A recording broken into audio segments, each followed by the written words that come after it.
मंदिर ही बनता रहेगा, मस्जिदें टूटती रहेंगी, हिंदू मुस्लिम वायलेंस इस तरह से वो लोग करवाते रहेंगे, दलितों का आए दिन लिंचिंग होता रहेगा, दलित महिलाओं का रेप होता रहेगा।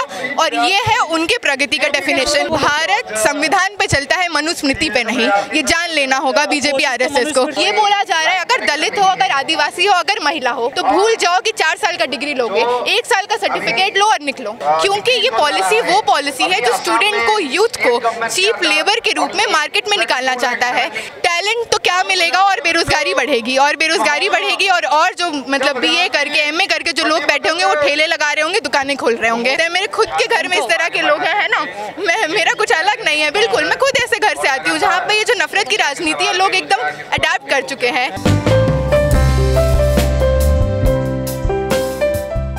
तरह से आप न्यू एजुकेशन पॉलिसी को वापस लेने की मांग कर रहे हैं, लेकिन देश का जो माहौल है वो हिंदू मुस्लिम की तरफ बढ़ाया जा रहा है, क्या कहना है आपका इसमें? जी बिल्कुल, और ये सारी चालें ही हैं, है ना, ताकि रोजगार के मुद्दे पे, ताकि शिक्षा के मुद्दे पे, इन सारे मुद्दों पे बात ना हो जाए, महिला सुरक्षा पे या किसी भी ऐसे मुद्दे पर जो कि एक आम व्यक्ति को, एक आम नागरिक को मतलब जिससे अफेक्ट करता है, उस मुद्दे पे कहीं बात ना हो जाए। तो इन सारी चीज़ों से भटकाने के लिए मोदी सरकार हमेशा चुनाव से पहले हिंदू मुस्लिम करती आई है। पहले हमने देखा राम मंदिर का मसला था, अब ये मसला है कि हर मस्जिद के नीचे एक मंदिर था। ये नई बातें उन्होंने शुरू कर दी है ना, कि हर दूसरे मस्जिद के नीचे एक मंदिर है।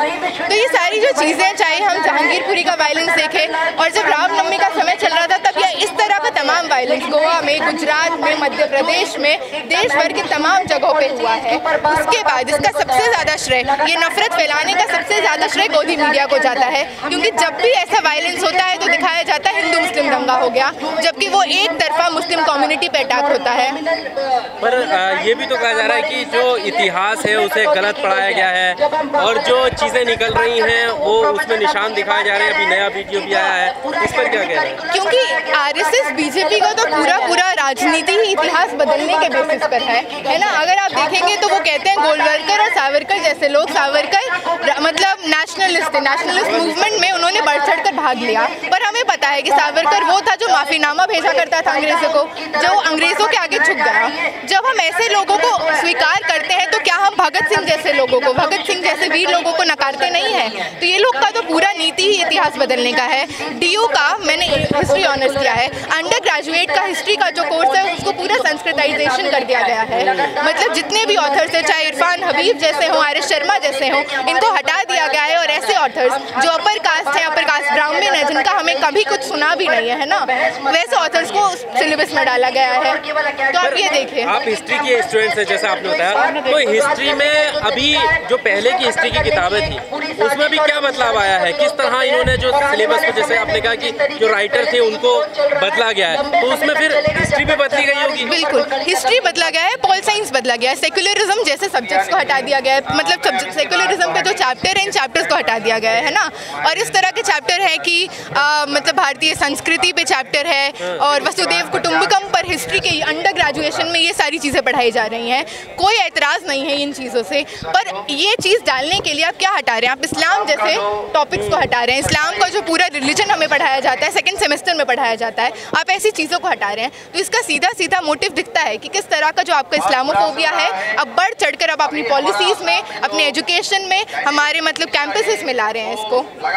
मैम, इस्लाम के नाम पे, क्योंकि अभी इस तरह के जब चुनाव आता है तब भी ये स्लोगन लगते हैं 80 बनाम 20 की बात होती है, यानी जो वर्ण व्यवस्था का विरोध करते हैं उनको वो हिंदू बना दे रहे हैं, बाकी 20% अलग हो रहे हैं, और यही चीज़ें आपको शिक्षा में भी देखने को मिल रही है। बिल्कुल, और न्यू एजुकेशन पॉलिसी ही तो एक ऐसा पॉलिसी है बल्कि जो एकेडमिया में आप कहिए एक तरह से कास्ट सिस्टम को लेजिटिमाइज करता है ना, क्योंकि new education policy online education की बात करता है ना, 60-40 के रेशियो में। ऑनलाइन एजुकेशन क्या है, कौन लोग उसको ले पाएंगे? मैं खुद बिहार के एक ऐसे गांव से आती हूँ जहाँ पे मेरा ग्रेजुएशन ऐसे बैठे बैठे हो गया कि मैंने एक क्लास अटेंड नहीं किया, वो तब जब मेरे पास एटलीस्ट फ़ोन है। देश में ऐसे लोग हैं जिनके पास 24 घंटे नेटवर्क कनेक्टिविटी नहीं है, जिनके पास स्मार्टफोन, लैपटॉप नहीं है ना। उसके बाद NEP के तहत FYUP लाया जा रहा है। FYUP 4 year undergraduate programme, जिसके तहत हर साल बाद आप छोड़ सकते हैं अपना कोर्स और वापस से एंट्री ले सकते हैं। तो ये किसी भी तरह का छूट नहीं है। ये बोला जा रहा है अगर दलित हो, अगर आदिवासी हो, अगर महिला हो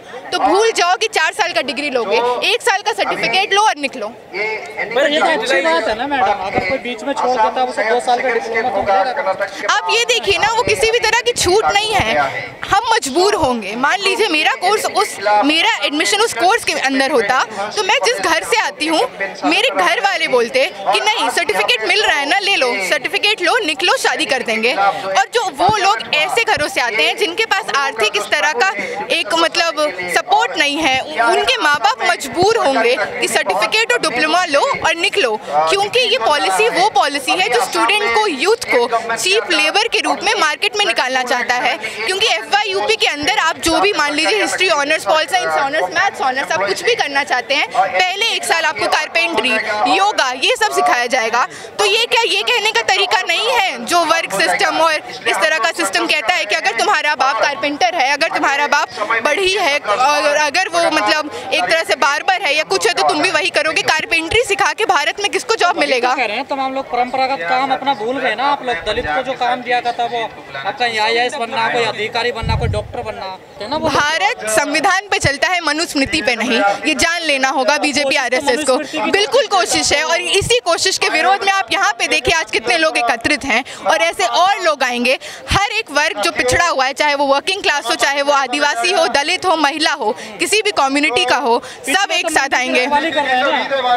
बिल्कुल कर रहे हैं ना, पर वो किस तरह से करवाया जा रहा है ना। आप कंडीशनिंग जिसको बोलते हैं, आप कंडीशनिंग जिसको बोलते हैं, जो एक मेन स्ट्रीम मीडिया उनको परोस रहा है, वो वही चीज़ कंज्यूम कर रहे हैं। एक लंबी लड़ाई है और उस लड़ाई की शुरुआत अवेयरनेस से होगी। बिल्कुल पूरी दुनिया में बिल्कुल नहीं सराही जा रही है। ये एकदम कॉपी करने की कोशिश की जा रही है वेस्टर्न एजुकेशन को, और वेस्टर्न एजुकेशन में स्टिल उनके पास इतने संसाधन है, रिसोर्सेज हैं, भारत के पास नहीं है। कहा जा रहा है जो प्रवासी लोग हैं भारत के, मोदी जी की बड़ी तारीफ कर रहे हैं, प्रवासी वीडियो बना के भेज रहे हैं। प्रवासी लोग, शिक्षा नीति बहुत अच्छी है, स्वर्ग का रास्ते जाता है। बिल्कुल, और हम लोग भी लगातार प्रदर्शन कर रहे हैं। जब हमें उठा लिया जाता तो ये सब मोदी जी को नहीं दिखता है क्या? ये सब दिखाया करिए ना, क्योंकि उनको भी तो वही सारी चीजें दिखती है। एक वीडियो कहीं से आ गया वो दिखा देते हैं। हम एक लंबे समय से 1.5 साल से ऊपर से हम इस पॉलिसी के अगेंस्ट प्रोटेस्ट कर रहे हैं ना, और आगे भी करेंगे। FYUP वो पॉलिसी है जो 2013 में पार्लियामेंट से पास हो गया था और हम लोगों ने आंदोलन करके उसको वापस भेजा है। इस बार भी करेंगे। भारत को अब टैलेंट नहीं मिला।